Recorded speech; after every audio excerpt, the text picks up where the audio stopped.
Hey everybody, it's Party Elite, continuing my mini-series about potential DLC for Total War Warhammer 2. As we've just finished discussing the potential updates to the High and Dark Elf rosters, I'd like to move on to the first faction of what I think the second set will be, the Lizardmen. Once again, I'm trying to guess primarily at which new legendary lords we'll see, along with any mechanics that they might bring to the table, and I'll also discuss some units later on.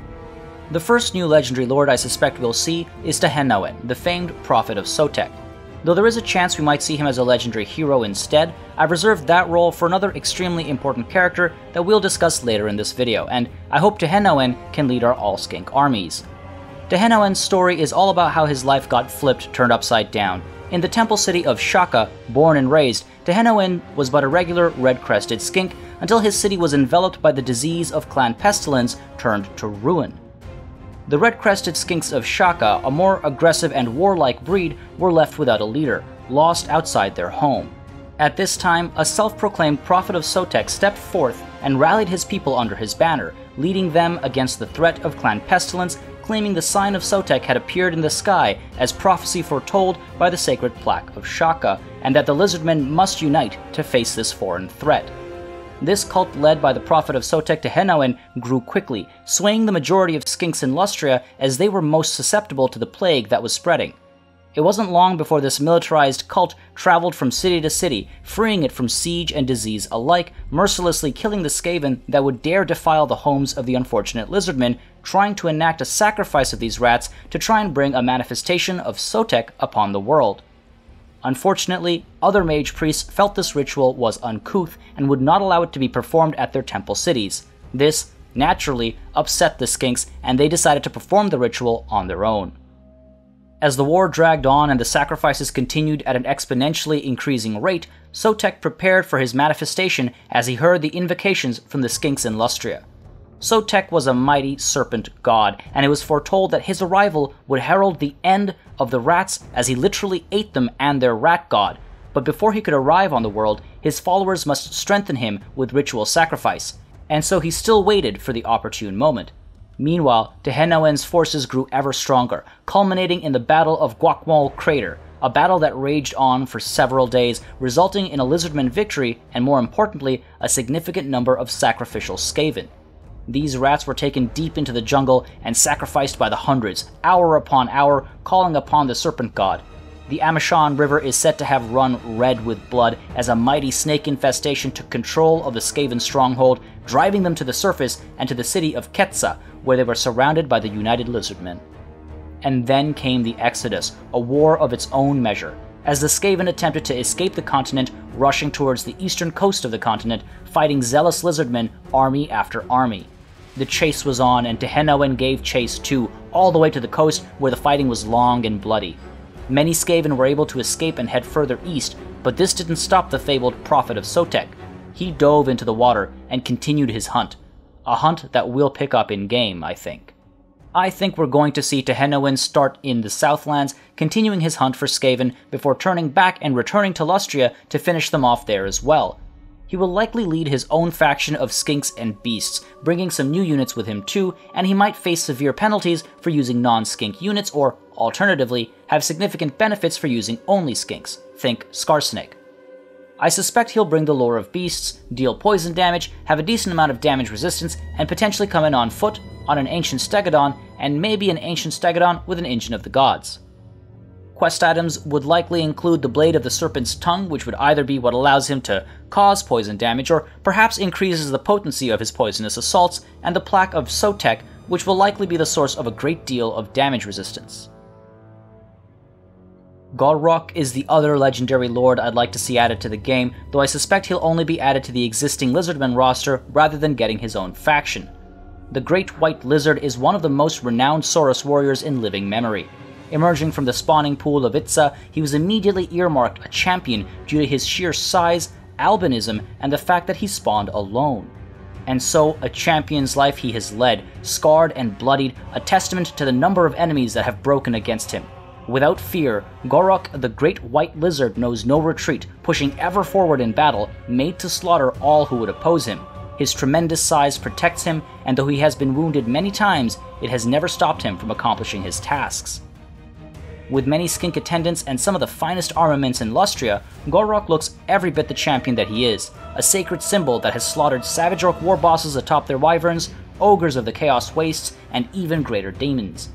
His body is riddled with scars from sea monsters he had to fend off while fighting dark elves, and his desire to complete a task knows no limits, whether at the head of an army or merely supporting it.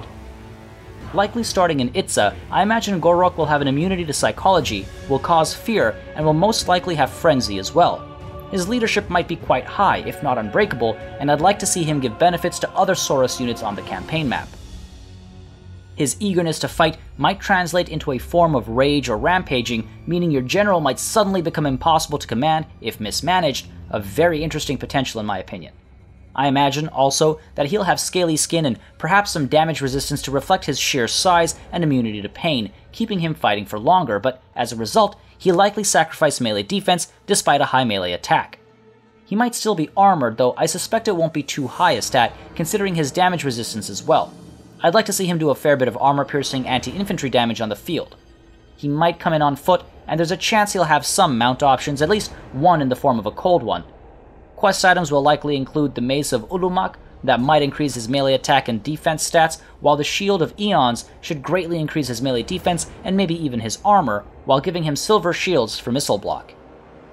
There is a chance we might get Lord Croak in the game, despite having, well, croaked a long time ago. I suspect, however, we'll see him as a Green Knight equivalent only available in multiplayer battles, or to be called upon in dire times on the campaign map. The first of his kind, Lord Croak was trained and taught by Old Ones, specifically Tepak and Potek, and he in turn taught the elves how to wield magic alongside his peers. So one might say he's pretty important to the universe, to and beyond the Lizardmen. It is said that he is meant to survive to the last moment of the universe itself, and though he made the ultimate sacrifice, he most certainly lives on, literally in spirit. When the Great Catastrophe was underway, Lord Croak, the last survivor of the first spawning, stood his ground at the first and greatest of temple cities, Itza. Lord Croak had managed to protect Itza using a magical barrier that disintegrated any chaos demon that attempted to penetrate it, but after years of sustained magic and stress, even Lord Croak had to surrender the spell. The barrier exploded outward, leveling the surrounding jungle and killing countless demons, but there were countless more that swarmed in afterward. Fighting within the city carried on for days and nights as Lord Croak's temple guard performed valiantly under the constant onslaught. Unfortunately, they were all cut down as Lord Croak prepared one final spell to end the enemy advance. As Lord Croak unleashed this final spell of his, it is said that the power of it was so magnificent, so tremendous, that time itself stood still for a moment. Fire rained down from the skies, disintegrating the demons, but unfortunately, Khorne's bloodthirsters, protected by their god, were able to circumvent this attempt and attacked Lord Croak, tearing him to shreds in an instant. But even in death, Lord Croak fought on. Such was his will to save Itza that his spirit continued the fight, rising to the skies and illuminating the world as if he were a second sun, banishing the invaders and saving Itza. Fighting raged on across the world until the elves were able to enact the great ritual that brought about the Great Vortex, draining the world of its overflowing magic, taking the invaders with it. The loyal skink attendants of Lord Croak, meanwhile, worked to collect their lord's body. Ravaged as he had been torn to shreds, and his body was spread far and wide. Then, Lord Croak's body was mummified, creating the first of the relic priests. The spirits of particularly powerful Slann stay near their dead bodies, and in times of need, Lord Croak is brought forth from his crypt to assist the Lizardmen. I imagine Lord Croak will be pretty poor in melee combat, but will likely cause fear and terror, and will have an assortment of spells available to him coming in atop his floating palanquin. He might be susceptible to fire damage as well, given his choice of attire, but he might have various items that reduce enemy melee capabilities within a range, boost friendly melee and leadership stats, potentially given immunity to psychology, and other such options that make for a solid support character. In a more traditional sense, Lord Croak might actually be the other legendary lord, but we all know how I am and the crazy theories I like to put forward, so again, I'm saying Lord Croak will be an equivalent to the Green Knight, only available every once in a while or on the multiplayer battlefield. Either way, he might come to the field with a few items on hand, or these might be quest items if he's a legendary lord instead. The standard of the Sacred Serpent might simply act to give him better melee stats and make sure he doesn't fall as easily when engaged in combat. The Golden Death Mask might act as an ability that slows a targeted enemy unit down, or might instead net a targeted enemy unit instead, like Prey of Anathrema. There's a chance that a more literal translation of its hypnotic effect will be implemented, and it'll simply reduce melee attack stats of a targeted enemy unit significantly, reducing the chance of them actually making contact. The ceremonial Mace of Malachite should give Lord Kroak magic damage resistance, though he can no longer wield it as he once did, and the Amulet of Itza and Glyph of Potek would likely increase this level of magical damage resistance, perhaps one or the other translating to physical resistance or ward saving instead. If he is a legendary lord, I'd like to see him make Temple Guard unbreakable, or, as a legendary hero, I want to see Temple Guard in a radius around him be made unbreakable, or at least be given great leadership buffs. There are quite a few units that might come alongside the Lizardmen as well, as a handful are missing. The Troglodyte might come in as a mount option for skink lords and wizards, and we might also see a ranged cavalry unit that does decent poisonous melee damage, albeit with a short range. It'd be nice to see the Primeval Roar in action as well, giving either increased melee attack stats or perhaps even frenzy to units nearby. We might also see a feral version of the Troglodyte, adding another monstrous beast to the Lizardmen army, but that's just completely fitting in my opinion. Alongside them, we might also get the Razordons and variants thereof. I'd love to see feral Razordons with extremely low leadership, easy to make rampage, running around the field, tearing the enemy apart while having great armor, decent melee attack, but low melee defense stats, and of course, I think we're going to get the Salamander hunting packs as well, bringing fire damage to the field, perhaps with only middling melee attack and defense, and relatively middling ranged capabilities as well. In conversation, if I recall correctly, it was mentioned that the Ark of Sotek is something that was causing some trouble to get into the game and might not be available at launch, so perhaps we'll see it added atop the Bastillodon as coinciding free DLC, and I wonder if we'll also get Ripperdactyl Riders as an added air unit with more of a melee focus. Frenzied assaults from the skies would be the ideal use of the Ripperdactyl, and I imagine we won't see a ranged variant, as that would make the Pterodon Riders obsolete. I'd also like to see new skinks unlocked when leading us to Henoin. The red-crested skinks are supposed to be more hardy and more vicious, so it'd be nice to see some beefy skinks for our all-skink armies that will inevitably be making a showing on the battlefield and the campaign map. This isn't as likely an addition, and might even feel redundant. Instead, we might just get campaign map buffs that reflect it.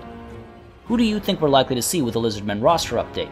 A race older than even the elves, there are plenty of choices here, but I think these to be the most likely for the variety and interest they bring to the table. What regiments of renown do you think we'll see? Think I missed an important detail? Let me know in the comments below, and don't forget to check in later regarding the coinciding update to this Skaven.